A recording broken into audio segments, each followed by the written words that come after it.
கணேசாய நமக. முருகாசரணம். நம்முடைய உமிழ் நீருக்கு தக்கவாறுதான் ஜீரணிக்கும் சக்தியும் அதன் மூலம் உடலுக்கும் சக்தியாகவும் அமைகின்றது. மனித உடலுக்குள் எத்தனையோ உணர்வுகள் உண்டு. எத்தனையோ விதமான தாவர இனங்கள் சாப்பிட்டுவிட்டு தான் இன்று மனிதனாக நாம் வந்திருக்கிறோம். இப்பொழுது வேறு ஒன்றும் வேண்டியதில்லை. நீங்கள் மாங்காயை சாப்பிட்டிருக்கிறீர்களா? வெயில் காலங்களில் சாப்பிட்டால் எப்படி இருக்கும்? சொன்ன உடனே இப்பொழுது எச்சில் எப்படி ஊறுகிறது? லேசாக அந்த புளிப்பு கலந்து வரும் மாங்காயை வெயில் காலத்தில் சாப்பிட்டிருக்கிறீர்களா என்று சொன்ன உடனே இந்த உணர்வை நுகரப்படும் போது உடனே எப்படி புளிப்பான உமிழ் நீராக மாறுகிறது? இதே மாதிரி தான் நாம் நுகர வேண்டிய எண்ணங்கள் அனைத்தும் உமிழ் நீராக மாறும்.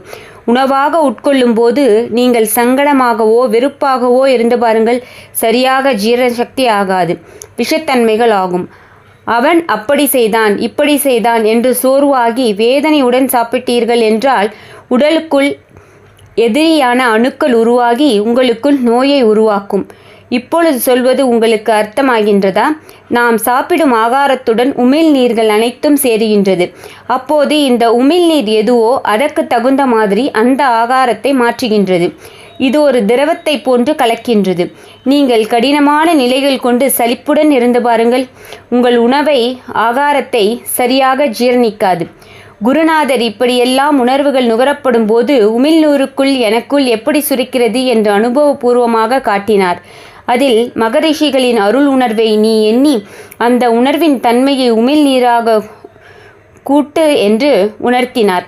அதை உனக்குள் கூட்டும் பொழுது உனக்குள் அது சக்தி வாய்ந்ததாக மாறும். சாப்பிட்ட ஆகாரத்தையும் சரியாக ஜீரணித்து நல்ல இரத்தமாக மாற்றும், நோயாக மாற்றாது. ஆகவே வாழ்க்கையில் அந்த மகரிஷிகளின் அருள் உணர்வை எடுத்து உயர்ந்த ஞானத்துடன் பேசினீர்கள் என்றால் நல்ல சக்தியாக உங்களுக்குள் வளரும். ஏனென்றால் இதையெல்லாம் நாம் தெளிவாக தெரிந்து கொள்ள வேண்டும். நன்றி.